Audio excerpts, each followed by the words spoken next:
Ayo Ran, cepetan dong jalannya, goda Eki sambil tertawa. Lontaran-lontaran ejekan terus dilemparkan kepadaku. Sebagai pendaki pemula, aku paham betul kalau aku sebentar-sebentar akan berhenti. Ini memang sering terjadi kepada pendaki pemula. Kalau ejekan itu, mungkin aku saja yang kurang beruntung karena punya teman brengsek yang suka meledek. Tungguin dong, capek nih, kataku sambil memegangi lutut. Ini sudah separuh jalan menuju puncak, tapi aku sudah seperti mau meluncur saja karena lututku seperti mau copot. Meski brengsek, teman-temanku sebenarnya hanya bercanda saja. Mereka akan tetap menungguku setiap kali aku berhenti untuk mengistirahatkan lututku sejenak. Kali ini, mereka memutuskan untuk sekalian beristirahat karena ada yang ingin buang air kecil. Kalau sudah di gunung, buang air bisa di mana saja. Ki, cepetan dong kencingnya, keburu petang nih. Kita setidaknya harus sampai sabana biar bisa bikin tenda, teriak Kevin, ketua rombongan kami, kepada Eki yang tengah kencing di semak-semak. Sambil menunggu Eki, kami memutuskan untuk meminum air yang kami bawa. Aneh sekali, saat meminum air tersebut, aku merasa seperti sedang meminum air kencing. Sontak saja, aku menyemburkan air yang hampir memasuki tenggorokanku itu. Loh, Ran, kenapa? Tanya Yuni, anggota rombongan yang lain. Nggak apa-apa, balasku. Aku terpaksa berbohong karena tidak ada temanku yang merasa aneh saat meminumnya. Terlebih, aku nanti akan semakin diolok-olok lagi karena minum air kencing. Lalu tak lama, Eki kembali ke rombongan. Kami lalu melanjutkan perjalanan. Setelah hampir 1 jam berjalan, kami akhirnya sampai di padang sabana. Tempat ini memang dijadikan langganan para pendaki untuk mendirikan tenda dan bermalam. Hal ini dilakukan agar saat mendaki puncak yang biasanya dilakukan pagi sekali, para pendaki tidak akan membawa beban berat. Sesampainya di spot yang enak untuk mendirikan tenda, kami lalu membagi tugas.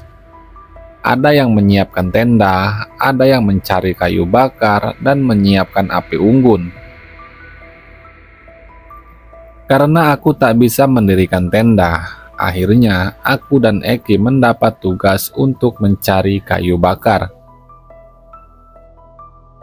Saat aku dan Eki mulai mendapat beberapa kayu, aku tiba-tiba mendengar suara aneh dari balik bebatuan besar yang ada di dekat tenda kami. Suara itu adalah alunan gamelan yang lembut, seperti sedang ada ritual yang butuh gamelan sebagai pengiringnya. Ki, kamu dengar sesuatu gak? Tanyaku. Dengar apaan, Ran? Tanya Eki heran. Suara gamelan, kataku lirih. Aku melihat Eki sedikit membelalak. Sepertinya dia kaget dengan apa yang aku katakan. Ran, kita balik ke camp aja yuk. Ini udah banyak kok kayunya, balas Eki setelah beberapa saat. Oke, sepertinya aku yang mulai aneh. Dari minum air kencing sampai mendengar suara gamelan, semuanya tak kusangka terjadi di sebuah gunung. Memang gunung ini sering diceritakan orang karena tempatnya yang angker. Tapi aku tak bisa percaya dengan hal begituan. Dan sesampainya di camp, aku lalu masuk ke tenda perempuan, sementara Eki masuk ke tenda laki-laki. Malam itu sangat dingin sekali. Aku dan teman-teman perempuanku saling berpelukan untuk menghangatkan tubuh. Main TOD yuk, kata Yuni. TOD apaan? Tanyaku bingung. Aduh Rani, masa TOD nggak tahu sih? TOD itu Truth or Dare. Jadi nanti kamu pilih antara dua itu. Terus kami akan menentukan hal yang harus kamu lakukan. Jelas Sheila, anggota rombongan lainnya. Agak malu, aku manggut-manggut saja mendengar penjelasan itu. Kemudian saat sendok yang digunakan untuk menentukan target itu berputar, ujungnya ternyata berakhir mengarah kepadaku. Karena gengsi dan ingin membuktikan kalau aku bukan anak cupu, aku memilih Dare. Sekarang, kamu keluar tenda dan kencing sendirian. Berani nggak? Tantang Yuni. Berani dong, balasku cepat. Aku lalu bergegas keluar tenda dan mencari tempat untuk kencing. Tapi saat itu juga aku mendengar lagi alunan gamelan yang kudengar ketika mencari kayu bersama Eki. Karena penasaran, aku memutuskan untuk mencari sumber suara itu. Ternyata, suara tersebut berasal dari balik bebatuan besar dekat tenda rombongan kami. Dan di sana, ada seorang penari yang berlenggak-lenggok di tengah lapangan. Sementara di belakangnya ada sebuah rombongan pemain gamelan yang memainkan lagu untuk mengiringi penari tersebut. Dan tiba-tiba, ada dua orang muncul dari belakang gamelan yang kemudian berjalan ke arahku. Dua orang itu membawa sebuah selendang yang ternyata dikalungkan di pundakku. Aku kemudian dituntun ke tengah untuk menari bersama penari itu. Dan tidak kusangka aku ternyata bisa menari layaknya seorang penari handal. Tubuhku terus bergoyang mengikuti alunan gamelan yang semakin menghanyutkan. Semakin lama, tubuhku menggerakkan gerakan tarian dengan cepat dan tak karuan. Aku tidak bisa mengontrol tubuhku. Aku berusaha menghentikan semua gerakannya, tapi sia-sia saja. Tiba-tiba, kepalaku pening. Semua penglihatanku menjadi gelap.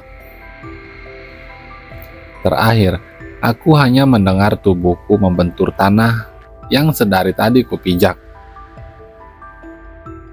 Aku terbangun di sebuah ruangan yang berbau obat-obatan. Tanganku diinfus dan aku terbaring di sebuah ranjang rumah sakit. Yuni terlihat sangat cemas di sampingku. Dia mengatakan kalau aku telah hilang selama 1 minggu sejak dirinya menantangku kencing malam itu. Para tim SAR yang mencariku ternyata menemukan diriku yang sedang linglung di sebuah hutan di gunung tersebut. Dan setelahnya aku langsung dibawa ke rumah sakit. Karena curiga terjadi apa-apa, mereka lalu memanggil orang pintar untuk mengecek keadaanku. Katanya, aku telah lancang memasuki arena ritual pesugihan yang dilakukan oleh seseorang. Orang pintar itu mengatakan kalau gunung tersebut memang kerap dijadikan tempat pesugihan. Untung saja aku bisa selamat dari ritual itu karena biasanya pendaki yang hilang tidak akan pernah kembali dari gunung tersebut.